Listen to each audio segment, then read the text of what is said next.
ස්වාමීන් වහන්සේ ඔබ සමග වනසෙක්වා ඔබ සමගද වනසේක්වා. ජාම්තුමාගේ ශුද්ධ සුවිශේෂයෙන් උපුටාගත් කොටසකි. ස්වාමිනී ඔබ වහන්සේට මහිම වේවා.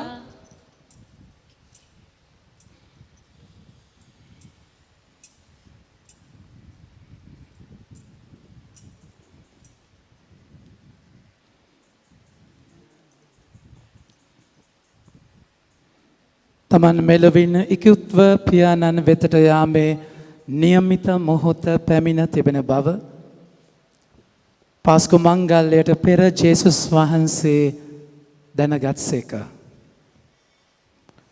උන්වහන්සේ මෙලොව තම හිතවතුන්ට ප්‍රේම කළසේක. අන්තිම දක්වා ඔවුන්ට ප්‍රේම කළසේක. රාත්‍රී භෝජනය වළඳන වේලාව පැමිණියේය. යක්ෂයා උන්වහන්සේ පාවා දීමට සීමොන්ගේ පුත් ජුදාස් ඉස්කාරියොත්ගේ සිත ඒ වන විටත් පොළඹවා තිබිනි. පියාණන් වහන්සේ තමන් අතට සියල්ල පවරා දී තිබෙන බවද තමන් දෙවියන් වහන්සේ වෙතින් වැඩම කළ බවද තමන් දෙවියන් වහන්සේ වෙතට වැඩම කරන බවද දැන රාත්‍රී භෝජනයෙන් පසු උන්වහන්සේ නැගිට උතුරු සළුව ගලවා තබා තුවායක් ගෙන ඉන වටා බැඳගත්සේක. ඉන්පසු උන්වහන්සේ භාජනයකට වතුරවත් කොට ශ්‍රාවකයන්ගේ පාද සෝදන්නටත් තමන් ඉන බැඳගෙන සිටි තුවායෙන් පිස දමන්නටත් පටන් ගත්සේක. උන්වහන්සේ සීමොන් පේදුරු ළඟට ආ විට ස්වාමීනී ඔබ වහන්සේ මාගේ පාදත් සෝදනසෙක් දැයි ඔහු ඇසිය. ජේසුස් වහන්සේ පිළිතුරු දෙමින් මා කරන්නේ කුමක්දැයි ඔබ දැන් නොදන්නෙහිය. එහෙත් පසුව ඔබට වැටහෙනු ඇතැයි වදාළසේක. එවිට පේදුරු මා දිවි ඇතිතෙක් කවදාවත් මාගේ පාද සෝදන්නට නම් ඔබ වහන්සේට ඉඩ නොදෙමි කීය. ජේසුස් වහන්සේ පිළිතුරු දෙමින් මා ඔබ නොසේදුවොත් මා සමග සම්බන්ධකමක් ඔබට නැත යයි ඔහුට වදාළසේක. එවිට සීමොන් පේදුරු ස්වාමීනී මාගේ පාද පමණක් නොව අත්ද හිසද සේදුව මැනවයි කීය. ජේසුස් වහන්සේද ස්නානය කළ තැනැත්තේ මුළු මනින්ම පවිත්‍රය. පාද සේදීම හැර ඔහු තවත් සෝදනු ලබන්නට වමනා නැත. හැම කෙනෙක්ම පවිත්‍ර නොවෙති උන්වහන්සේ වදාළේය. තමන් පාවා දෙන්නා කවරෙක් දැයි දැන සිටි බැවිනි. මෙසේ උන්වහන්සේ ඔවුන්ගේ පාද සෝදා තමන් උතුරු සළුව හැඳගෙන නැවත හිඳගත් කල ඔවුන්ට මෙසේ වදාළසේක. මා ඔබට අණ කළ දේ කිමෙක් දැයි ඔබ දන්නහුද? ගුරුදේවයනි ස්වාමීනී කියා ඔබ මා අමතන්නහුය. එසේ කීම හරිය. මම එසේම වෙමි. ඔබේ ස්වාමීන්ද ගුරුදේවයන්ද වන මම ඔබේ පාද සේදුවෙම් නම් ඔබත් එක්කෙනෙකාගේ පාද සේදිය යුතුය. මා ඔබට කළාක් මෙන් ඔබත් කළ යුතු බවට ආදර්ශයක් දුනිමි.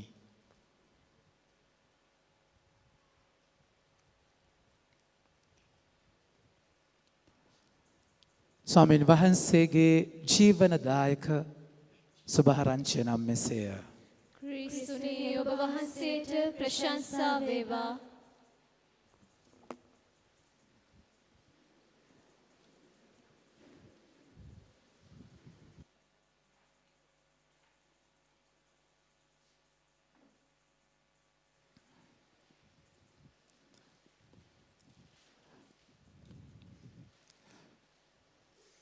මගේ ආදර ප්‍රමාන්තයනි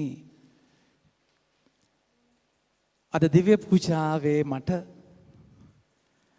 අමුතුම බරක් දැනෙනවා.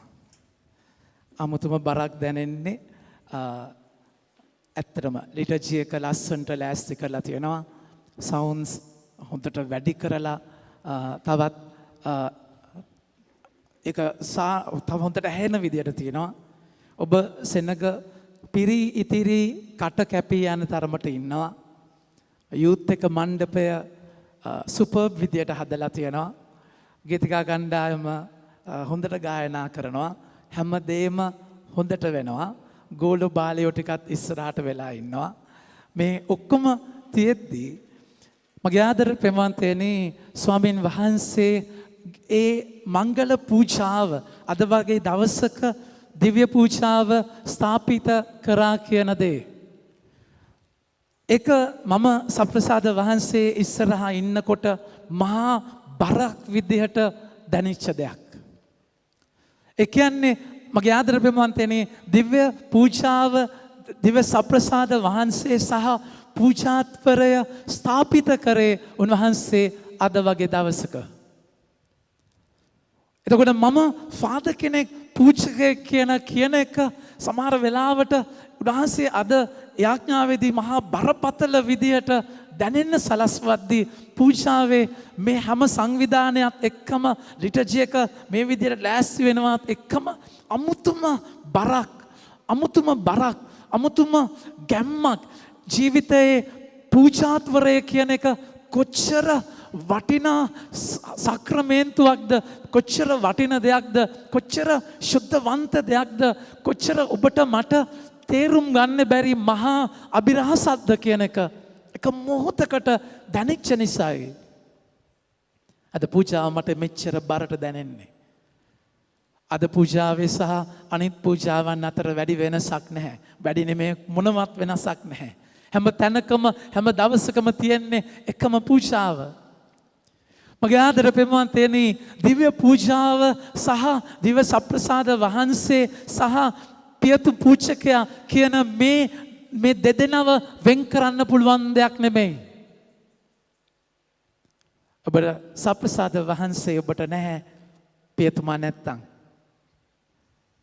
පියතුමෙක් නැහැ සප්‍රසාද වහන්සේ නැත්තම්. මගේ ආදර ප්‍රේමවන්තයනි සමහර වෙලාවට මේ අත් දෙක දිහා බලද්දී මගේම අත් දෙක මමම බලද්දී මේ අත් දෙකේ ස්වාමින් වහන්සේ කරගන්න දේ මගේ ප්‍රේමවන්තයනි කොච්චර නුසුදුසු පෞකාර මිනිස්සුද අපි. ඒ ගැන හිතන්නේවත් නැතුව ස්වාමින් වහන්සේ මේ අත් දෙකෙන් සුදු පූපයක් සහ මිදිරස උන්වහන්සේගේම ශරීරයට උන්වහන්සේගේම රුධිරයට පෙරලන මහා අභිරහස. මගේ ආදර ප්‍රේමවන්තයනි පියතුමෙක් කියද්දී පූජකයෙක් කියද්දී එක වෙනම අත්දැකීමක්. තාම අවුරුදු 14ක් ස්වාමි වෙලත් කිසිම පියතුමෙක්ටත් ඒ පියතුමෙක් කියන පූජකයා කියන සංකල්පය කන්සෙප්ට් එක තේරෙන්නේ නැහැ. අපිට තේරුම් ගන්න බෑ. ඒක ඒ තරම් ඒ කියන්නේ මේ අල්තාරේ මේ අත් දෙකෙන් යාඥා කරද්දී ඒ දිව අභිරහස් කරන කොටසේදී ඒ පූප මිදිරස මගේ ආදර ප්‍රේමවන්තයනි උන්වහන්සේගේ ශරීරය දෙවියන් වහන්සේ බවට පෙරලෙනවා කියන අභිරහස. ඒක මහා පුදුම අත්දැකීමක්. පුදුම අත්දැකීමක්. ඒක දැනිච්ච මොහොතක්. ඔබ දන්නවද මේ වෙලාවේ මේ යාගික දිව්‍ය යාගය සම්වරණ වෙලාවේ අපි ඇත්තටම වාසනාවන්තයි මෙච්චර ලස්සනට මේක අද සංවිධානය කරපු එක ගැන. හැබැයි හැම දිව්‍ය පූජාවකම ස්වර්ගයක් විවර වෙලා අසංඛ්‍යාත දේව දූතයෝ වට කරගෙන මගේ ආදර ප්‍රේමවන්තයනි මහා ගැඹුරු අත්දැකීමක් සියලු සාන්තුවරු වට කරගෙන ඉන්න අත්දැකීමක්. එකයි ආසිසියේ ෆ්‍රැන්සිස් තුමා දවසක් කතා කළා කියනවා මගේ ඉස්සරහට පියතුමෙක් සහ දේව දූතෙක් එනවනම් මම දැනගහන්නේ දේවදූතයා ඉස්සරහ නෙමෙයි.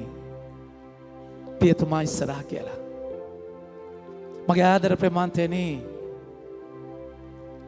චතුර මෙහෙන්න. අපේ අනිත් සෙමිනේරියන් කෝ? අනිත් සෙමිනේරියන් කෝ? චතුර සෙමිනේරියේ ඉන්නේ. ස්වාමීන් වහන්සේගේ අතේ තමයි තියෙන්නේ ෆාදර් කෙනෙක් වෙනවද නැද්ද කියලා. නමුත් චතුර වගේ මමත් හිඳලා තියෙනවා. හැබැයි චතුර ආසාවෙන් ස්වාමි කෙනෙක් වෙන්න ඉගෙන ගන්නවා. මේ සමයේ මගේ පුතේ පූජාවඩන සමිතියේ ළමයි අල්ටාරයට ලං වෙලා ඉන්න ඔබ ඉඳගෙන ඉන්න හැම පුතෙක්ටම ආයිත් අහලා බලන්න, ඔබගෙන් අහලා බලන්න. බැඳපු අය නම් කරන්න දෙයක් නැහැ. දැන් අහලා වැඩක් නැහැ. ඔබ අහලා බලන්න මට කැඳවීමක් තියනවද ජේසු කියලා. චතුර දවසක මෙතන පූජාව තියෙනවා නම් මම හැමදේම නාම් කියන චතුර නරක හින්දා නෙමෙයි. 100ක් සෙමිනේරියද්දී 15යි ස්වාමිලා වෙන්නේ. ඒ තරම් කැඳවීම කියන්නේ අභිරහසක්. චතුරට කොච්චර වමනා වුණත් මට කොච්චර වමනා වුණත් ඒක මගේ අතේ දෙයක් නෙමෙයි, ස්වාමින් වහන්සේගේ අතේ දෙයක්. ඒක මහා අභිරහසක්. මම චතුරව ගෙනාවේ මෙතනට මේ සමේ මේ අවධිය කරන්න. මේ අවධිය පියතුමෙක් වෙනවා කියන එක. Thank you පුතේ. Thank you very much.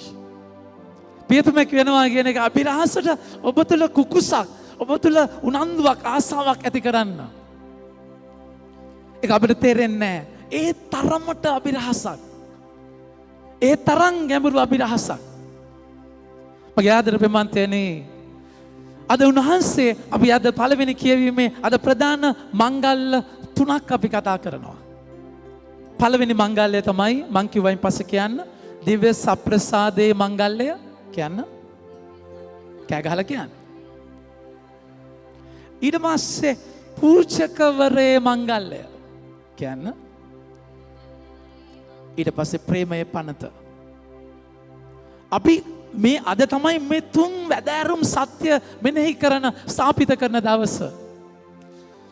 උන්වහන්සේ අපි දකිනවා මගේ ආදර ප්‍රේමන්තයනි, පළවෙනි කියවීමේ උන්වහන්සේ ඊශ්‍රායල් ජනතාවව මිසරයේ වහල්කමින් එතෙර කරන්න පාලුකරේ ගමනක් අරගෙන යන්න පාරාවෝගේ සිත දැඩි වෙලා උන්වහන්සේ වසංගත 10ක් එවලා අන්තිම වසංගතය එවන්නේ කුළුඳුලාව මැරෙනවා කියන තැන.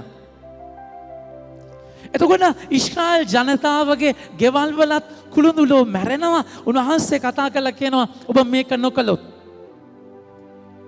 ඔබ බැටළු පොත් පැටියෙක් වරගෙන, කැලෑල් රහිත බැටළු පැටියෙක් වරගෙන ඌව මරන්න. ඌව මරලා උගේ ලේ උළු වහුවේ ගන්න. උගේ මස් ලයි කන්න. ඒ බැටළුවාගේ මරණය නිසා මාර දූතයා ඔබව පාස් ඕවර් කරලා යනවා. පාස්කුව කියන්නේ එකයි. පාස් ඕවර් කරලා මිසරයේ කුළුදුලන්ව මරනවා. එතකොට එයාලට අබය, එයාලට ජීවිතය දුන්නේ අර මැරිච්ච බැටළු පෝතකයා නිසා.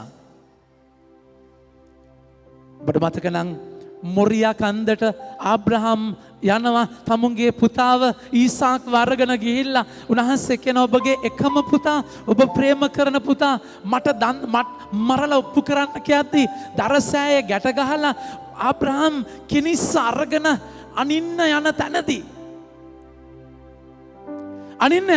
ස්වාමීන් වහන්සේ ඔව් නතර කරනවා. නතර කළා කියනවා ඔබගේ පුතා මරන්න ඕනේ නැහැ. බැටළුවෙක් කටුපඳුරක පැටලැවිලා ඉන්නවා. ඒ බැටළුවව මරනවා පුතාව බේරන්න. එතකොට මේ බැටළුවා කියන සංකල්පය පුරාණයේ ඉඳන්ම බිලිදුන්නු සතෙක්, අහිංසක සතෙක්, කිසිම ඩිෆෙන්ස් මෙකැනිසම් එකක් නැති අහිංසකයෙක්. එකයි මරන්න අරගෙන යන බැටළුවෙක් වගේ, හීලෑ වෙච්ච බැටළුවෙක් වගේ. යෙසාය 53 අපි කතා කරනවා බැටළුවෙක් වගේ දුක් විඳින දාසයා මැරෙනවා කියලා.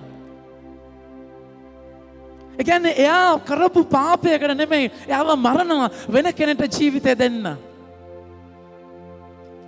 ජෝම්තුමාගේ සුවිශේෂයේ ස්නාවක ජෝම්තුමා ජේසු ජොර්දාන් නදියට එනවා දකිද්දී ඇඟිල්ල දික් කරලා කියනවා මෙන්න දේව අජබාලකයන්ෝ බැටළු පෝතකයන්ෝ ලොවේ පව් තුරලන තැනන් වහන්සේ. එතකොට මිසරයේ මගේ ආදර ප්‍රේමන්තේනේ දැන් පාලු කරේ මිසරයේ ඊජිප්තුවේ වහල්කමේදී එයාලව මරණයෙන් ගලවපු බැටළුව පාස්කුව හැම පාස්කුවකම ඒගොල්ලෝ සමරුව සතෙක්ව මරලා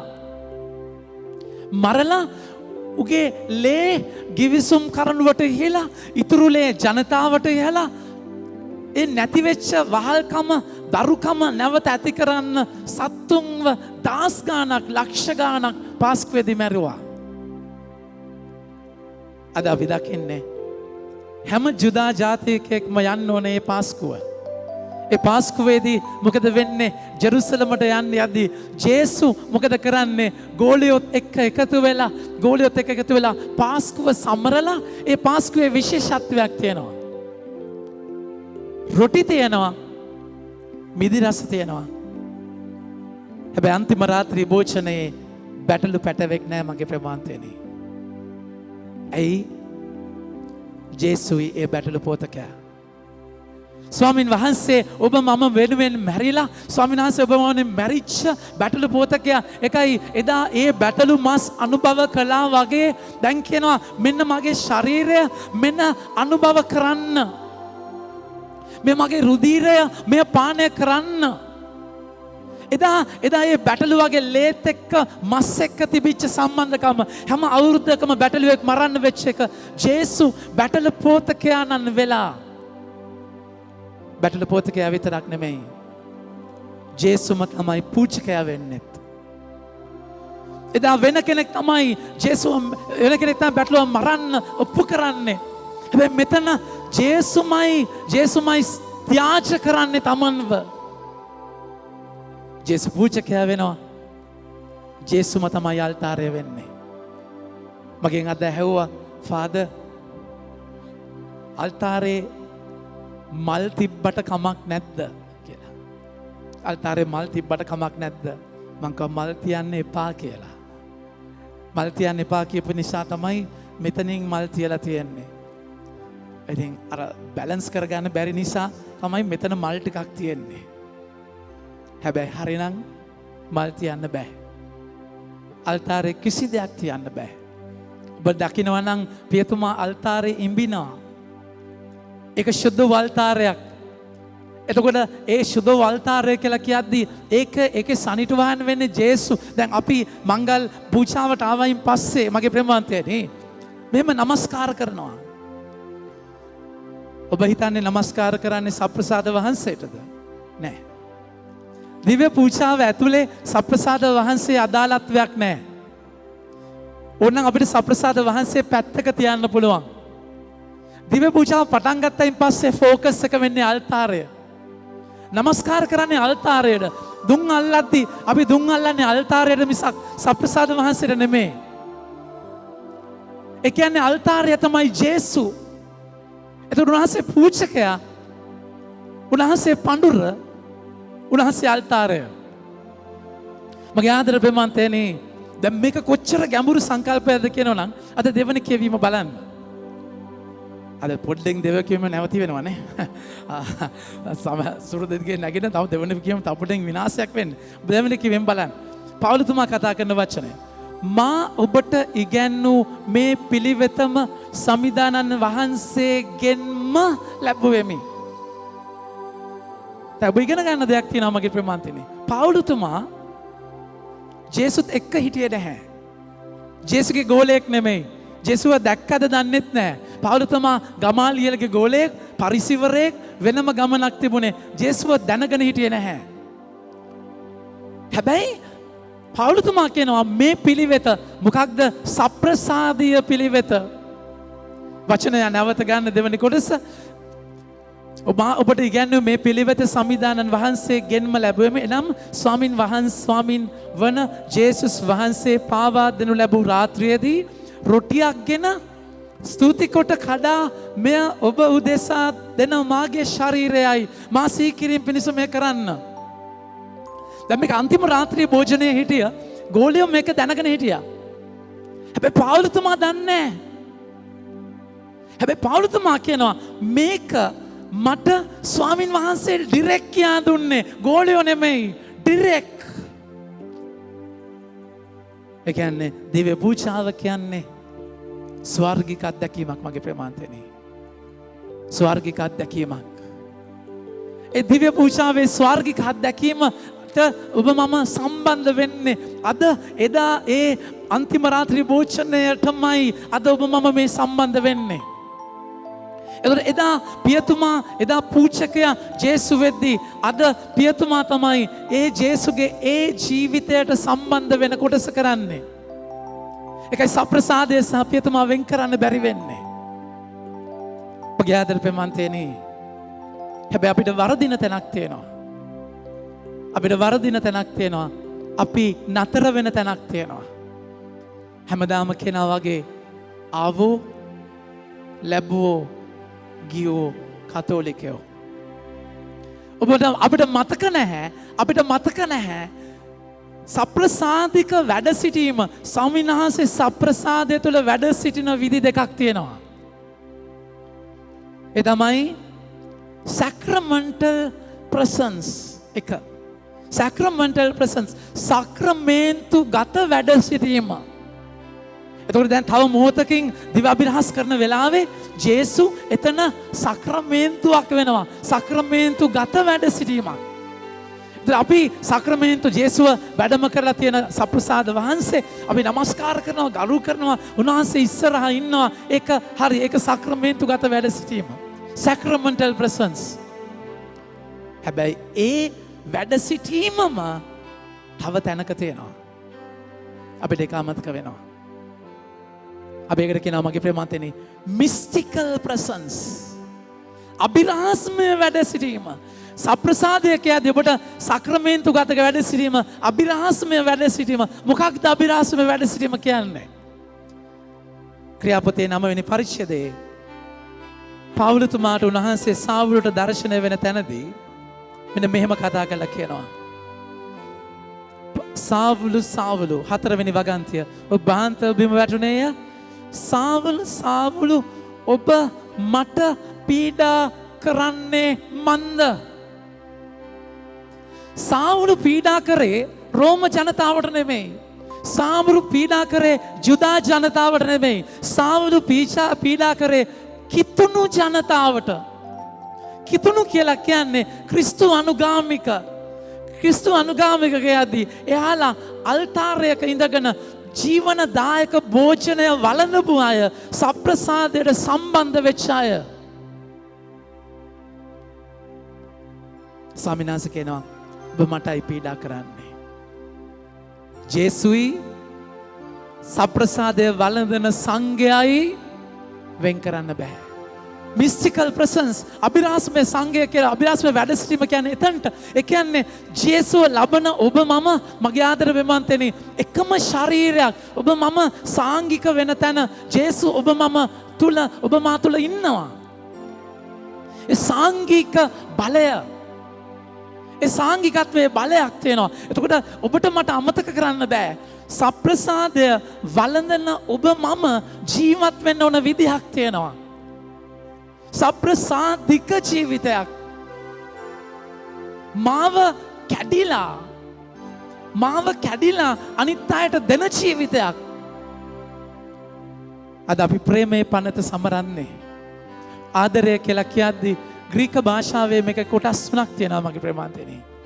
ෆිලියෝස්, ඊරෝස්, ෆිලියෝස් and agape. තව පහක් තියෙනවා. ඒක අපිට වැඩක් නැහැ. ෆිලියෝස්, ඊරෝස් කියලා කියන්නේ ඉරොටික් කියන වචනෙන් එන්නේ. ඒක ඉරොටික් කියලා කියද්දී ඒක කාමුකයි සමහර වෙලාවට. ඉරොටික් කියලා කියද්දී ඔබ මට දෙයක් කරද්දී මම ඔබට දෙයක් කරනවා. එහෙමයි. ඒක හැඟීම් එක්ක සම්බන්ධ වෙච්ච දෙයක්. ඒක එක්තරා විදිහේ ආත්මාර්ථකාමී. ඔබ මට දෙයක් කරනවා නම් මම කරනවා. ඒකට ඉරොටික්, ඊරොස් කියන්නේ. ෆිලියස් කියලා කියන්නේ brotherly love. සහෝදරත්වයක් එක්ක තමුන් සමතලයේ ඉඳගෙන තියෙන ආදරය. හැබැයි ස්වාමීන් වහන්සේ අද කතා කරන්නේ ඊරොස් ෆිලියස් නෙමේ අගපේ. අගපේ කියලා කියන්නේ self giving love. self giving කියන්නේ මාව කඩලා දෙන තැනක්. ජොන්තුමාගේ සුවිශේෂය මගේ ආදර ප්‍රේමන්තනේ අන්තිම රාත්‍රී භෝජනය ගැන විස්තරයක් නැහැ.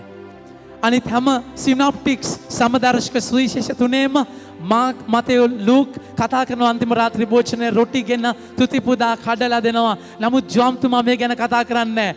ජොන්තුමා ක්‍රිස්තු වර්ෂ 80ත් 100ත් අතර යන්නේ. ජොන්තුමා වෙනම දැක්ම. උන්වහන්සේ අද සුවිශේෂය ආරම්භ කරන්නේ කොහොමද? ජොන්තුමා 13 වෙනි පරිච්ඡේදයේ 1 වෙනි වගන්තිය. තමන් මෙලොවින් ඉක්ුත්ව පියාණන් වහන්සේ වෙතට යාමේ නියමිත මොහොත පැමිණ තිබෙන බව පාස්කු මංගල්‍යයට පෙර ජේසුස් වහන්සේ දැනගත් සේක. මගේ ආදර ප්‍රේමන්තයනි, උන්වහන්සේ දැන් මෙතන පාස්කු මංගල භෝජනයක් ගැන කතා කරන්නේ නැහැ. එතන කතා කරන්නේ නැති හේතුවක් තියෙනවා. ජොන්තුමා කතා කරන්නේ සප්‍රසාදික ජීවිතයක් ගැන. දැන් ජේසු යන්න තියනවායි කියලා දැනගත්තයින් පස්සේ බලන්න මොකද වෙන්නේ? ජේසුස් වහන්සේ දැනගත්සේක උන්වහන්සේ මෙලොව තම හිතවතුන්ට ප්‍රේම කළසේක. He loved his own. දැන් මම කතා කරන්නේ සප්‍රසාදික ජීවිතය ගැන. අර මිස්ටිකල් ප්‍රසන්ස් එකේ ඉන්න විදිය. ඒ කියන්නේ he loved his own. ඒ කියන්නේ තමුන්ගේ අයට ආදරය කරන. මගේ ආදර ප්‍රේමන්තයනි, චුදතුම පියතුමා ෆ්‍රැන්සිස් චුදතුම පියතුමා පාප් දුවරට එද්දී කියපු ලස්සන දෙයක් තියෙනවා පියතුමන්ලට. If you are a priest, if you are a shepherd, you must have the smell of the sheep, not a perfume.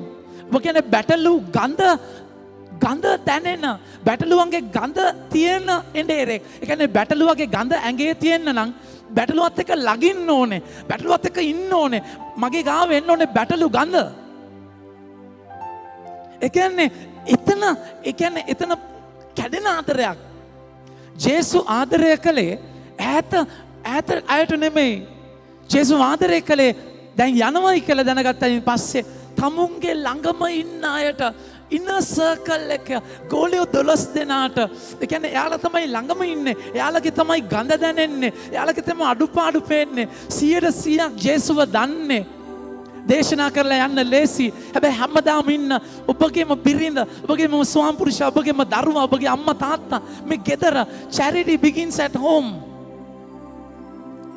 මෙතනයි මගේ ප්‍රේමාන්තනේ challenge එක. මෙතනයි challenge එක.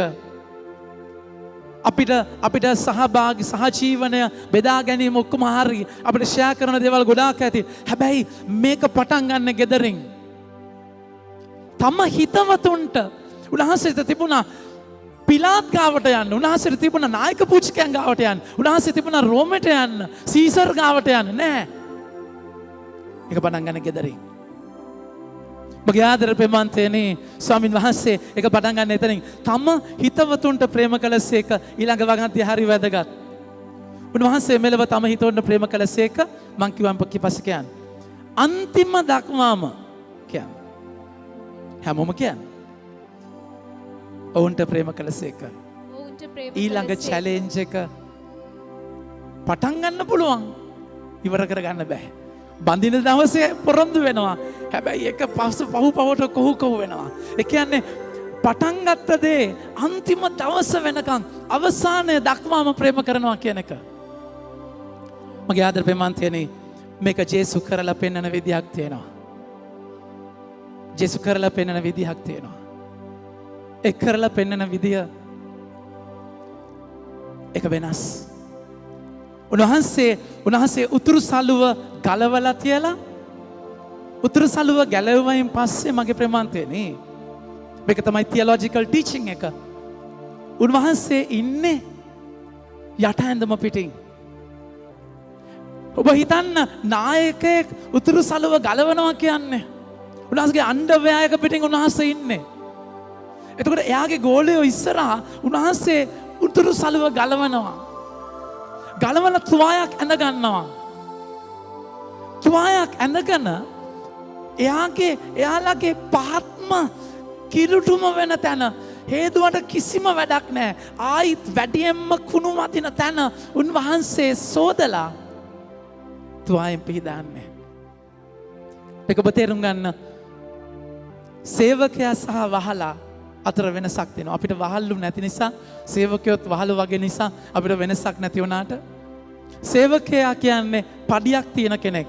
වහලෙක් කියලා කියන්නේ මගේ ප්‍රමාන්තයනේ පඩියක් නැහැ, අයිතියක් නැහැ. එයා භාණ්ඩයක්. එයාට තියෙන නම්බරයක් විතරයි, නමක් නැහැ. එයාට තියෙන මිලක්. ඒකයි ජේසු වහලෙක් වගේ කියලා කියන්නේ. උන්වහන්සේ වහලෙක් වෙනවා කියද්දී අපි දකිනවා පිලිප්පි වරුන්ගේ දෙවනි පරිච්ඡේදයේ 6 වෙනි වගන්තියේ සිට බලන්න. පිලිප්පි 2:6 ස්වාමීන් වහන්සේ කතා කරනවා උන්වහන්සේ දෙවියන් වහන්සේගේ ස්වරූපේ දැරූ නමුත් දෙවියන් වහන්සේ හා සමානත්වය තමන් විසින් බදාගෙනම තබාගත යුතු වස්තුවකයි නොසිතා තමන් වහන්සේවම ත්‍යාජ කරගනිමින් වහලෙකුගේ ස්වරූපයක් ගෙන නැසේ වහලෙක් වුණා කියනවා. ඒකයි ජුදාස් දන්නේ නැතුව ඒ ගෝලියෝ නායක පූජකයෝ ජුදාස්ට රිදී කාසි 30ක් දෙන්නේ. රිදී කාසි 30ක් කියන්නේ වහලෙක්ගේ මිල. ඒක බයිබලීය දෙයක් වෙන්නේ.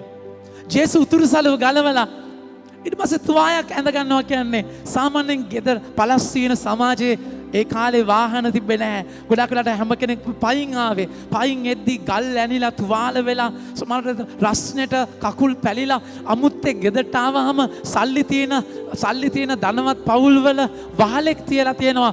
එන්න අයගේ කකුල් සෝදලා ගන්න. ටැප් තිබ්බේ නැහැ නේ මේ හොදගෙන ගන්න. ඉතින් ඒක නිසා කකුල් අල්ලුවම එයා හොදලා ඒක ලොකු සනීපයක් ගේන දෙයක්. ඒක කරන්නේ සේවකයෝ නෙමෙයි. ඒක කරන්නේ වහලෝ. මගේ ආදර ප්‍රවන්තනේ ලෝකයේ මව්පු ස්වාමින් වහන්සේ ඒ මහා අධිපතියාණන් රාජාති රජදුන් දේවාති දේවදුන් ස්වර්ගයේ අසංඛ්‍යාත දේවදූතයන් නමස්කාර කරන ස්වාමින් වහන්සේ මනුෂ්‍ය ස්වභාවයක ඉපදිලා ඊට පස්සේ වහලෙක් වගේ ඒ එළිය නෙමෙයි ඒ තමුන් ළඟම ඉන්න අයගේ කකුල් සෝදන අධ්‍යාත්මයක්. ජේසු දන්නවා මුන් තව පොඩ්ඩකින් මේ හොදපු කකුල් වලින්ම තමයි කියලා පාවා දෙන්නේ. දන්නේ නැහැ කියන්නේ. ඒක උන්වහන්සේට අදාළ නැහැ. ඒක උන්වහන්සේ කතා කරලා කියන්නේ මම කරන දේ ඔබට දැන් තේරෙන්නේ නැහැ. මම කරන දේ ඔබට දැම්ම තේරෙන්නේ නැහැ. ඒක ඔබට පස්සේ තේරෙන දෙයක්. මගේ ආදර ප්‍රමන්තයනි එක ඒ දේ එයාලා කරන්න යන පව් වලට ජේසු එයාලා පව් කරන්න ඉස්සල්ලා හොදන අත්දැකීමක්. පේදුරුතුමා කියනවා ස්වාමිනී මාව නම් ජීවිතේ තියෙන කල් මාව නම් හොදන්න එපා. මන් දෙන්නේ නැහැ. ස්වාමීන් වහන්සේ කියනවා මම ඔබව හේදුවේ නැත්තම් ඔබට මාත් එක්ක සම්බන්ධකමක් නැහැ. මගේ ආදර ප්‍රමන්තයනි ස්වාමීන් වහන්සේ අපේ මුල්ම පාප් වහන්සේට කියන වචනය මම ඔබ හොදන්න ඕනේ පේදුරු. මමයි හොදන්න ඕනේ. ඔබ සුදුස්සෙක් වෙන්නේ මම ඔබගේ දුබලම කමට අත තිබ්බොත් විතරයි. ඔබ සුදුස්සෙක් වෙන්නේ මම ඔබව සේදුවොත් විතරයි. ඔබගේ ශක්තියෙන් ඔබගේ බලයෙන් කිසි දෙයක් කරන්න බෑ. මගේ ආදර ප්‍රේමන්තනේ ඔබ මම අපි හැම කෙනෙක්ම අද මෙතන ඉන්නේ ස්වාමින් වහන්සේ අපේ පාද සෝදපු නිසායි. කොමිසම් පුටුවේ දන ගහන අපිට ඒ රුධිරයේ බලයෙන් ඔබ මාව පාපයේ යදම් කැඩිලා නිදහස් කරන නිසායි. වෙන විදියක් නැහැ. නැස්කේ මම සේදුවේ නැත්තම් සම්බන්ධකමක් නැහැ. ජුවන්තුමාගේ 15 උන්වහන්සේ කියන්නේ 5 වෙනි වගන්තියේ ඔබට මගෙන් වෙන් වෙලා කිසි දෙයක් කරන්න බෑ. මගෙන් වෙන කිසිමක් ඔබට කරන්න බෑ. ඒතර ඒ සම්බන්ධකමට ගේන්නේ ජේසු මාව හොදන නිසා. මගේ ආදර බෙවන්තනේ ජේසු මාව හොදලා ඒ සම්බන්ධකමට ගන්නවා වහලෙක් වෙලා. ඔබගේ මගේ වහල් බවට උන්වහන්සේ වන්දික වෙලා උන්වහන්සේ සෝදලා කියනවා මම ඔබට කලාක් මෙන් ඔබත් කරන්න. mystical presence මම ඔබට කලාක් මෙන් ඔබත් කරන්න. මගේ ආදර ප්‍රේමන්තයනි ඒක තමයි අමාරුම දේ.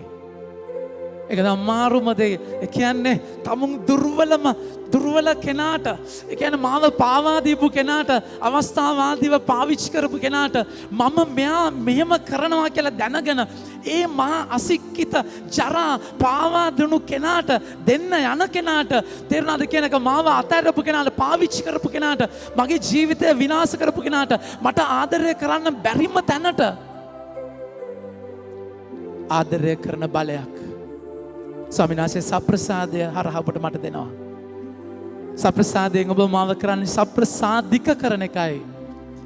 එනිසා පූජකයා වෙන්නේ මම විතරක් නෙමෙයි, මගේ ප්‍රමාන්තනේ. බෞතිස්ම ස්නාපනය තුළ ඔබ හැම කෙනෙක්ම පූජකයෙක්. ඔබ හැම කෙනෙක්ම සප්‍රසාද ලබලා පූජා වෙන කෙනෙක්.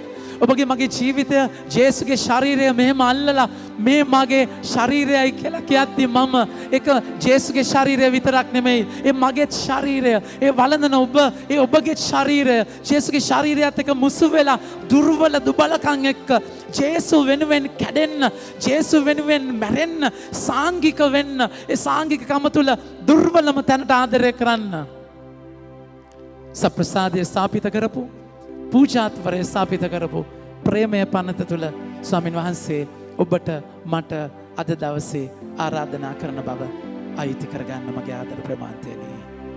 ආමෙන්.